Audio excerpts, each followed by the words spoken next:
Olá pessoal, tudo bem com vocês? Estamos aqui nesse vídeo para falar um pouquinho sobre etnomatemática. A etnomatemática é uma tendência em educação matemática.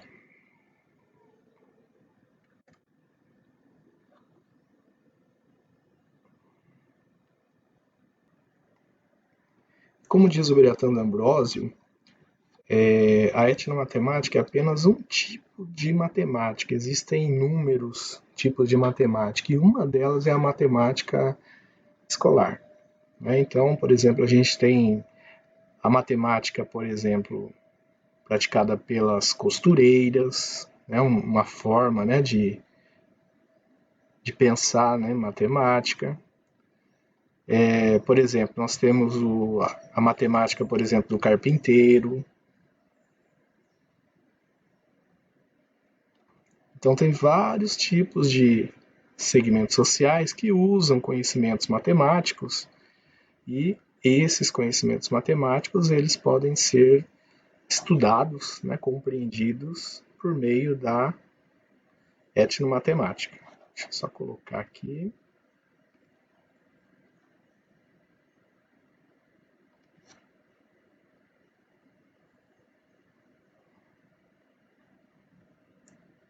Então, diversos grupos, pedreiro e assim por diante.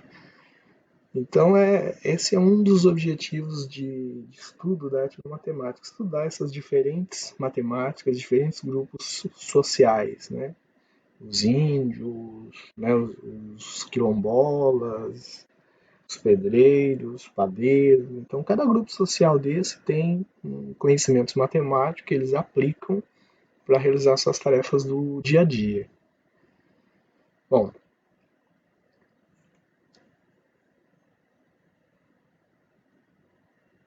mas a etnomatemática ela não é apenas o estudo das matemáticas de diversas etnias, E sim, existem várias maneiras, técnicas ou habilidades de explicar, de entender, lidar e conviver com contextos naturais e socioeconômicos da realidade.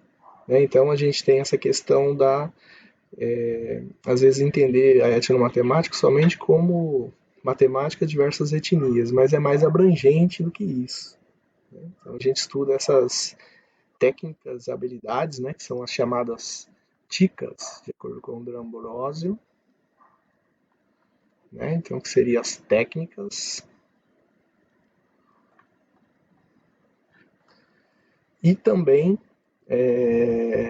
contextos naturais, que estão relacionados aos contextos naturais. Entre contextos naturais, a gente pode pensar nosso cotidiano. Então, isso tem a ver com matema. Aí a gente está chegando na formação do nome, etnomatemática. E aí a nossa realidade, essa realidade de diferentes culturas, diferentes povos, diferentes etnias. Então, aí vem a ideia do etno. Então, daí juntando essas ideias, a gente chega na definição do nome etnomatemática. Então, seria o estudo, dessas diferentes habilidades técnicas relacionadas a situações do dia a dia. E aí, quando a gente estuda etnomatemática, nós estamos buscando o quê? Entender, o saber e o fazer matemático ao longo da história da humanidade. Contextualizada, sempre pensando nisso, contextualizado em diferentes períodos, em diferentes grupos de interesse, comunidades, povos e nações. E também a etnomatemática ela pode ser entendida como uma sub-área da história da matemática. Então vamos pensar, por exemplo, então aqui estaria a etnomatemática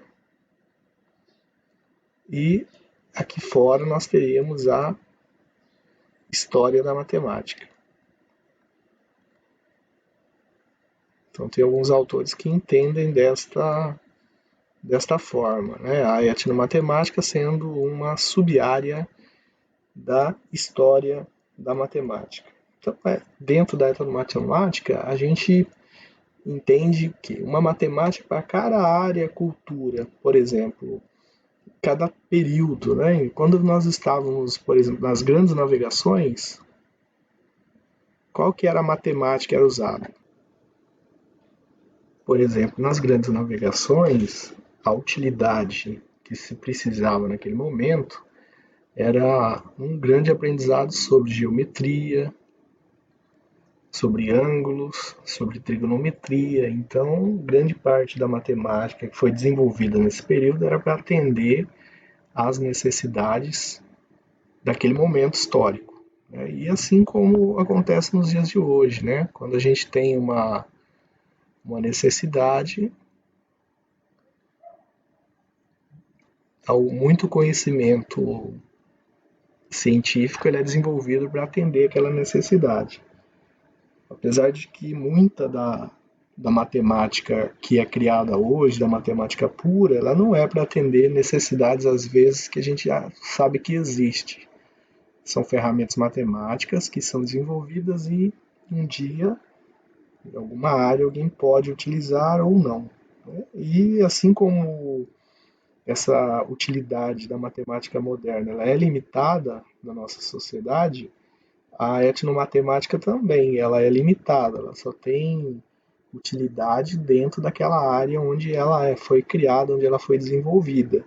Muitas vezes, se você tira a matemática de uma costureira para levar, por exemplo, para o pedreiro, aquela matemática, aquela forma de pensar matematicamente, ela não vai ser tão interessante como seria lá dentro da sua área original.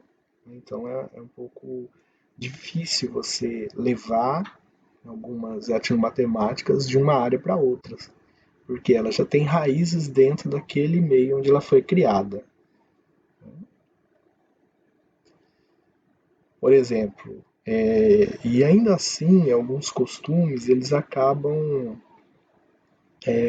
sendo levados, né? Algumas sociedades têm uma influência. Por exemplo, se a gente pegar hoje os índios que fazem o comércio dos seus artesanatos nas grandes cidades, muitos deles já utilizam até calculadora.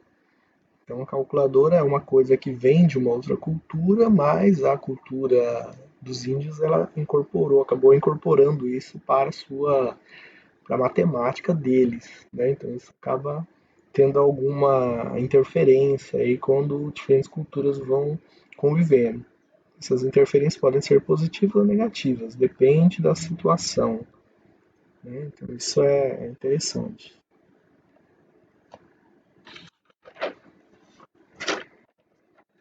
Quando a gente pega as origens das ideias da matemática, elas têm origem lá nas ideias de Lakatos, de Feyerabend, em relação ao conhecimento científico. Né? Então, ao conhecimento científico não ser uma verdade absoluta, ao conhecimento científico ele ter validade limitada dentro do seu domínio, dentro de certas condições. Então, a etnomatemática ela surgiu num momento como esse, né? Um momento onde o próprio conhecimento científico, de um modo geral, de áreas como a química, a física, e outras áreas, ele também estava sendo discutido, né, como não sendo uma coisa absoluta. Okay? E aí um ponto importante que a gente tem dentro dessa discussão, né, do conhecimento científico é uma fala do Einstein e do Russell no manifesto de Kuglash. E eles diziam o seguinte: esqueçam de tudo e lembrem-se da humanidade. Então, o mais importante de tudo dentro da etnomatemática é pensar no ser humano, no desenvolvimento das pessoas, na qualidade de vida dessas pessoas, né? Por quê? Porque a etnomatemática ela gira em torno de três grandes elementos importantes: a realidade, o indivíduo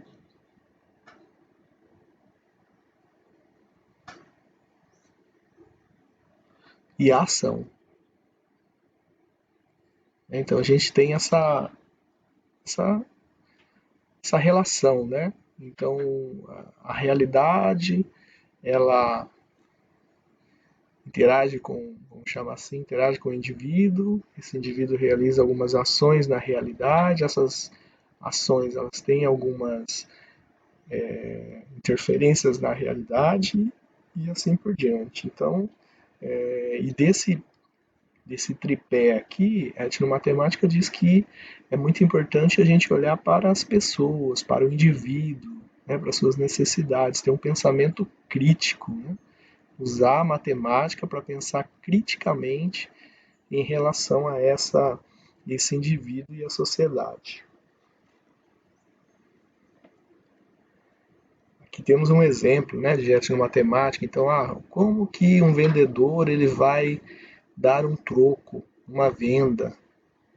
Então, como que ele vai fazer isso, né? Ele vai pegar lá o valor do produto e soma mais o troco que ele está dando para ver se é o total de dinheiro que a pessoa entregou para ele, né? Então esse pensamento aí de quando os vendedores vão fazer entregar o troco para a pessoa, então é uma forma de fazer contas, né? Dentro da matemática escolar a gente poderia ter outras formas, mas a forma dos vendedores de modo geral darem troco, ela segue uma lógica, né? Que é você completar o valor do produto com aquilo que você acha que é o troco e verificar se esse total ele equivale àquilo que o seu cliente te entregou, né? Então isso é uma forma, né, de pensar matematicamente dentro de uma determinada profissão aí, ok?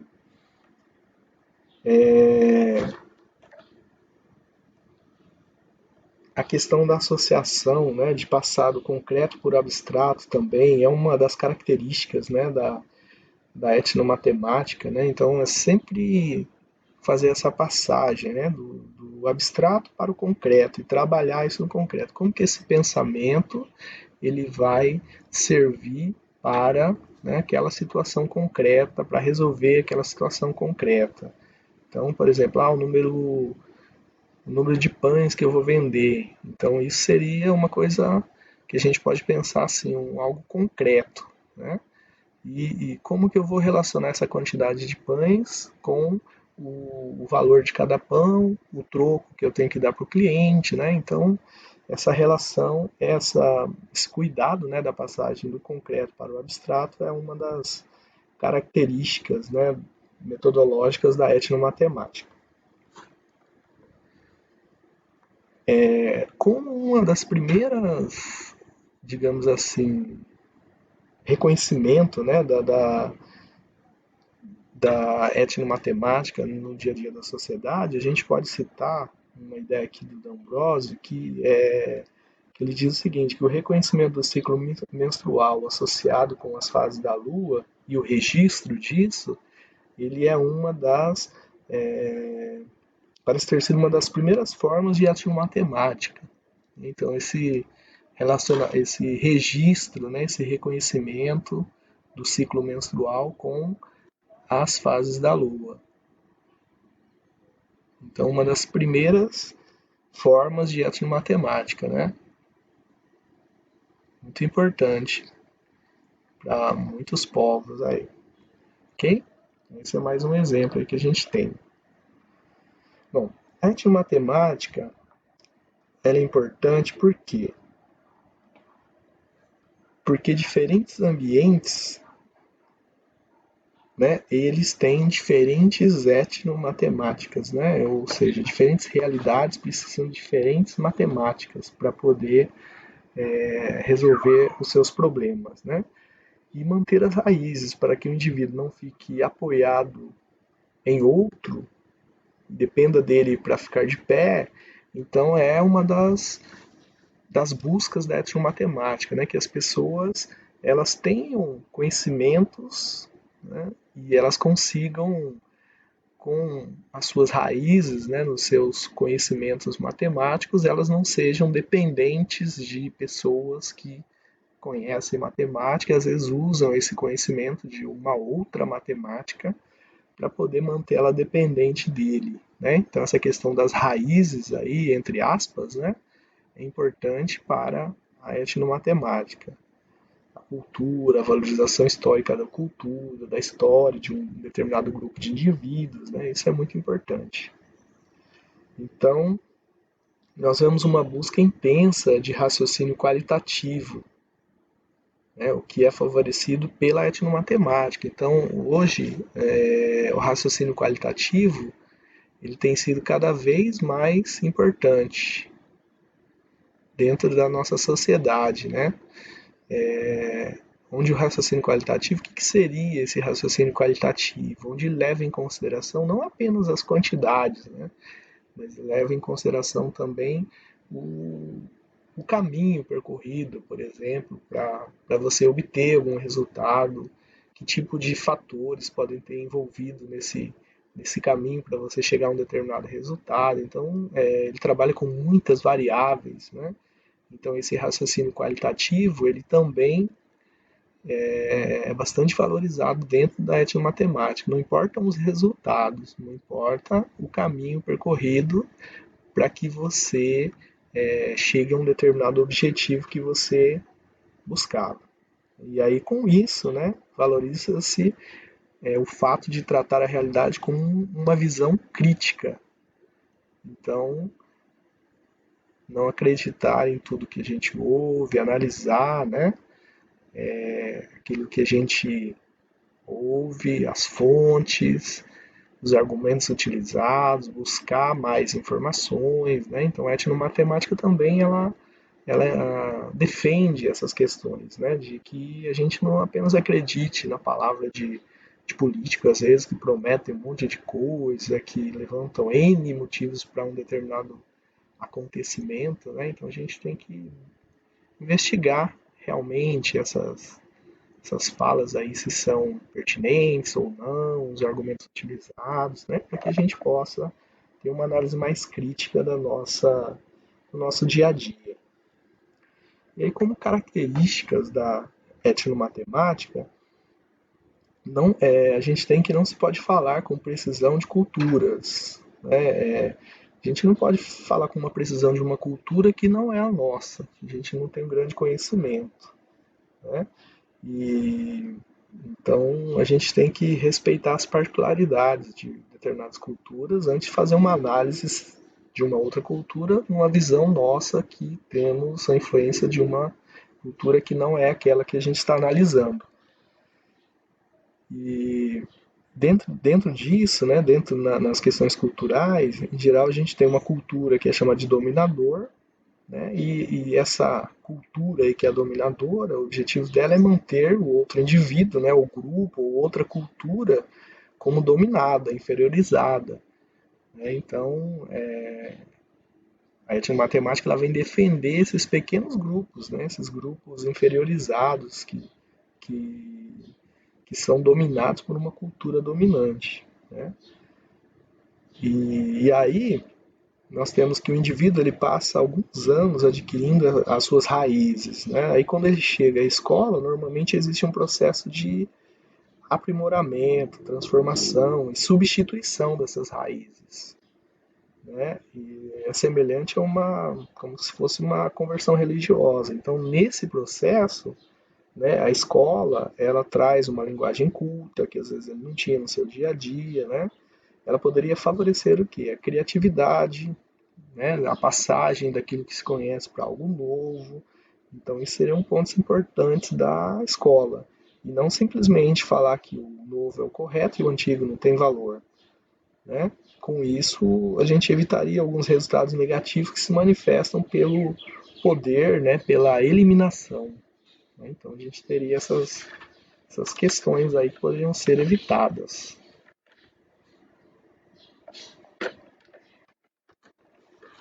Em relação ao conhecimento, dentro da etnomatemática, a sua elaboração ela se dá no presente, como resultado de todo um passado individual e cultural, com projeção no futuro. Né? Então, o conhecimento ele se dá no presente, mas ele se baseia num passado individual e cultural e projeta isso para o futuro também.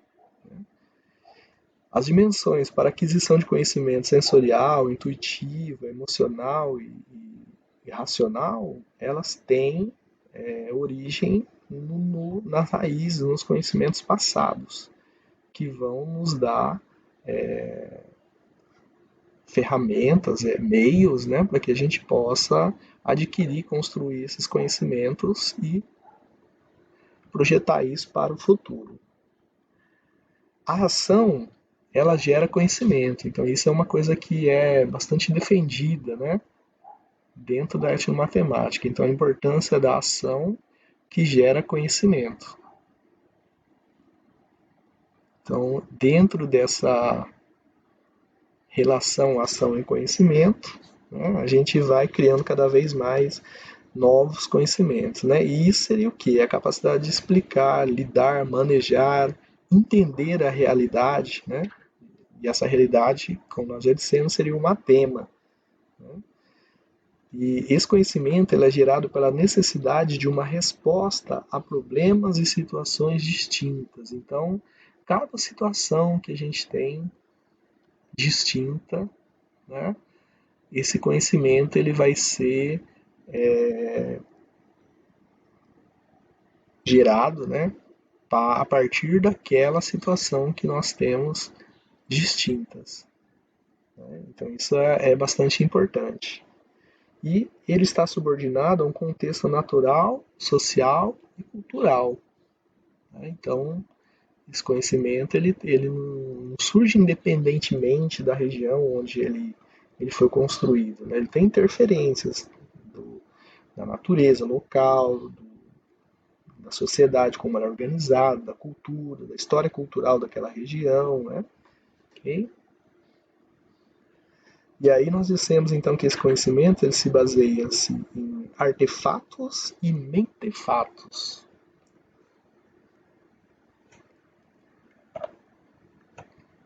E falando um pouco da realidade, né? A realidade percebida,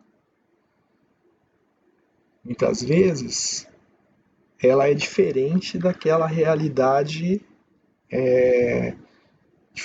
diferente de uma pessoa para outra. Por quê? Porque a pessoa ela pode ter uma história de vida diferente, ela ser de uma classe social diferente da outra, né? Ela pode ter passou por algumas dificuldades na vida que a outra não passou. Então, muitas vezes a realidade percebida ela é diferente dependendo de quem olha, né, para aquela situação. Então, aqui a gente tem duas realidades percebidas aqui, diferentes uma da outra. Né? Uma pessoa que faz uma grande compra, né, que tem condição de fazer uma grande compra no supermercado, ela pode ter uma percepção da nossa realidade.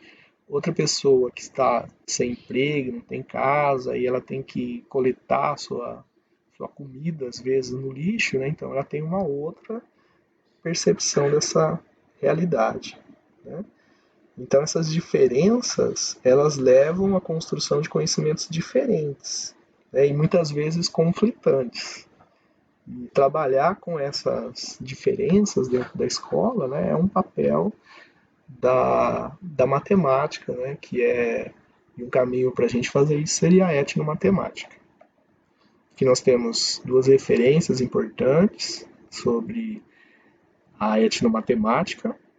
Espero que vocês tenham gostado aí do nosso breve vídeo. Agradecemos e até a próxima.